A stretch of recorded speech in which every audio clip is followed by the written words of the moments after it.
This is Ned. And this is Michelle. And we are Philippine Dreams. I've been getting a few questions, a few inquiries as to the reasons why I moved to the Philippines, why I chose this country to come and live.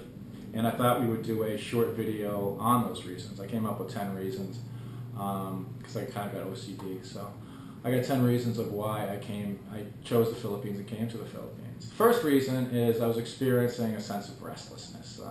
Itchy feet, if you will, wanting to do something different. I'm not a big change fan. I'm not a big fan of change. I kind of like status quo. And it just felt I was a time and a place in my life that I wanted to experience something different and try something new. And although moving to another country to live was kind of extreme, it's actually worked out really well here in the little over 7 months that I've been here. The second reason is Burnout, yes.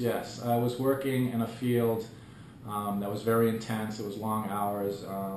It was a lot of work, a lot of mental pressure. And I was really burnt out. I was putting in a lot of hours, and I wanted something different. I wanted something new. I had actually done a Google search on places to live, low-cost places to live in the world, and Philippines came up like number 1 or number 2. And so I joined a forum, and I met this dude through the forum that actually taught at Silliman University, and he asked to send my resume, so I sent him my resume, and I had a little job lined up and stuff. So that seemed like something good. I enjoyed teaching, I enjoyed being in front of a class, I was good at it. And even though the money wasn't that great, I thought it would still be a good opportunity. And I was burnt out. I was burnt out in my career path. I really was dangerously burnt out. So I wanted to try something different, something new. Number 3. Out of comfort zone. Yeah, something to get me out of my comfort zone. Again, I was stuck, and I felt like I was stuck. I wasn't actually stuck, but I felt like I was stuck at a certain place at a certain time in my life, and nothing was changing. And it didn't seem like I was really going anywhere. And I wanted to challenge myself. I don't want to be that guy who just, gets stuck in one place and just that's it. I want to challenge myself. I want to try new things. I want to see new places and meet new people. So I forced myself, basically, literally, coming to a foreign land and not knowing anybody other than Michelle, to get outside of that comfort zone. And it's worked out, again, very well. Number 5. Number 4. We're still number 4. Oh, okay. Low cost of living. Low cost of living, yes. I am what one might call a economic refugee. The cost of living here is very low. Right now, I think we're spending like $1,000, $1,200 a month, and again, we're overspending on a lot of things. But it's a low cost of living, being an economic refugee. And again, when I first came over, I was intending to teach at the university. Later on, I found out what the hours were. It was a very intense schedule, and for the pay, it really didn't pan out. So I actually ended up doing something else, doing some online stuff, and that's worked out real well. Yeah, and I have Michelle work. She works nights on the boulevard in Dumaguete, bringing home the bacon for us. So that's it. Yeah, low cost of living, and there's a lot of people here. There's a lot of retirees here in particular. Living well on a very small income. Number 5. Seafood. Seafood, yes. I'm a big fan of seafood. I love it. If it crawls, swims, farts, coughs, does anything in the ocean, I like to eat it. And I had seen the prices on Numbeo.com. Numbeo.com. It's Numbeo.com. And if you go there, you can see the cost, basically the cost of living for things in the Philippines. You can type in Dumaguete, Negros, Oriental, and it'll give you a list out. Seafood prices here are about not even half that of the United States. And you can actually find places where it's cheaper. And usually it's fresh, it's caught that morning, it's still kicking, the crabs are still trying to escape. Nothing's frozen. And I know it sounds kind of corny, but yeah, seafood was definitely number 1, and I think it came up number 5. Number 6. What was number 6? Beaches and tropical weather. Beaches and tropical weather. Being from New England, which is a somewhat cold, windy, despondent place, I wanted to try something different again, get outside my comfort zone, try something new, go to a new place. And I'm a big fan of like the beach. What's that Tom Hanks movie? Castaway. Lost, that type of stuff. I love tropical vistas, white sand beaches, turquoise, sparkling water and whatnot. And the Philippines is going to fit that bill. If you look at, photos from the Philippines, they're usually from like Palawan, El Nido, and all that stuff, and it's just beautiful, gorgeous beach vistas. And the tropical weather. I was getting tired of the cold. I was getting tired of the snow. It was becoming an ordeal. So I went from one extreme to another. Here it's a little bit too hot at times, but we're working on it. So yeah, number 6, beaches, tropical weather. Number 7. Friendlier people. Friendlier people. Yeah, I was from Boston. We don't look at each other in Boston. We don't smile. When I first came here, I mentioned this before, my smile wasn't working. It was broken. It was out of stock. I had to teach him. Yeah, she had to teach me how to smile. And just walking around, total strangers will come right up to you and start talking to you, smiling at you. Eye contact, something, again, that was foreign to me. I wanted to go to I'd heard about, again, the stereotype of the friendly Filipino people, but it's true. They're much more socially extroverted than what I was used to. And that's been a massive asset, and that's a beautiful reason for being here. What's the next one? Fiestas, baby. Oh yeah, fiestas.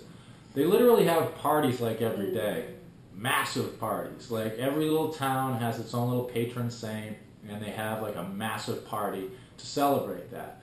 And when you have all these little towns all around, what everybody does is like, if there's one down in Xiaotun, everybody in Dumaguete and all the surrounding areas will like migrate down there. So you have this massive influx of people, you got parades, you got beauty pageants, you got music, food, all kinds of crazy stuff.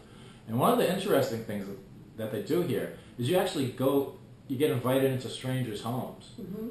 And they feed you, total strangers, and everybody's just sitting around eating food, and then you get up and you thank them, and you go to the next house and they invite you in, you eat more food. So again, fiestas, yeah, it's a never-ending party. It's a big mad crush of people sometimes, so try to avoid the larger ones. But yeah, fiestas, definitely. What's next time? Loss of gratitude. Loss of gratitude, yeah. Again, I was restless, I was stuck, and I had lost my gratitude. I wasn't appreciating the things that I had. Being born white, being born male in the United States, basically you really have to try hard to screw up and not be successful and not live comfortably. And I had a good career, I was making good money, I had a lot of things, but I was losing gratitude for it. I was waking up in the morning and seeing the day more as a challenge, more as an ordeal, than actually appreciating the things that I have. And coming here and seeing people live simply, coming to what they call a third world country or whatnot, really makes me appreciate what I have. A lot of times I'll be running around and I'll get caught up in not being able to accomplish something, and I'm all stressed out. And basically it's just a stupid first world problem, Oh, the screen to my my DVD player is not working. And I'm all stressed out, I'm running around trying to fix it. And meanwhile, most people here around are just, scrounging up, trying to, take care of their families, just the basic needs. So it puts things into perspective. It makes me a lot more grateful for what I have. And it makes me a lot more grateful for what we have, coming from the countries that we are. The social support programs, all that stuff, because they don't have that here. If you get sick and you don't have family to take care of you, you're in trouble. Into your retirement, they have SSS, but it's not like the Social Security that people get in the United States, the Medicaid, Medicare programs, all that. Kids, they don't really have like youth programs, homes for them. And if they do, they're really raggedy and the kids just leave anyway. So you see street kids all over the place, And again, it really makes you appreciate and makes you be grateful for what you have. And that was a big part of it. We're at number 10. Number 10. Number 10. Number 10 was? Possibility of a family. Possibility of a family, yeah. I'm 40. I came here, I was 46 years old. I was always working too hard, or there were other things going on, and I never had time to start a family. And even though I'm a little long in the tooth, the Philippines seems like a decent place to do that. Again, it's the low cost of living. It doesn't require a whole lot to take care of a family. And just the possibility of being able to slow down and work part-time and do something like that. That's something, you know, that I think about a lot, that I dream about a lot. So basically, those are the 10 reasons. What? Ow. What's the matter? What? Forgetting something. 10. What's 10? Oh, pork adobo. Oh. Lechon baboy. The sunsets. The sunsets, right? Yeah. Okay. So one of the reasons why I'm staying here and I'm enjoying my life here so much is you know, meeting somebody like my sweet little Pagadian princess, who has been making my life so much better for being in it. And when you first come here, it's really good to have somebody who knows what's going on, and you know, a translator and somebody to support you and all the bad decisions you make, and you know, not rank on you and make fun of you and all that stuff. So yeah, I say I think you're number one. You're probably the number one reason. Way. All right. So again, those are the 11 reasons why I chose the Philippines as the place to make a big move to and to live. So I hope that answered your questions. If you have any further questions, just leave it in the comments section. Again, thank you for your support and for your kind comments. We're going to continue to try to put out good content. And if there's any other videos that you want us to do, just let us know. Any OFWs, if you're from Negros or whatnot, want me to do some local videos of you know, where you grew up or where you lived or whatnot, I can do that. Just send me a private message. And again, I hope you enjoyed this and got something out of it. This is Ned. This is Michelle. We are Philippine Dreams, and we'll see you next time.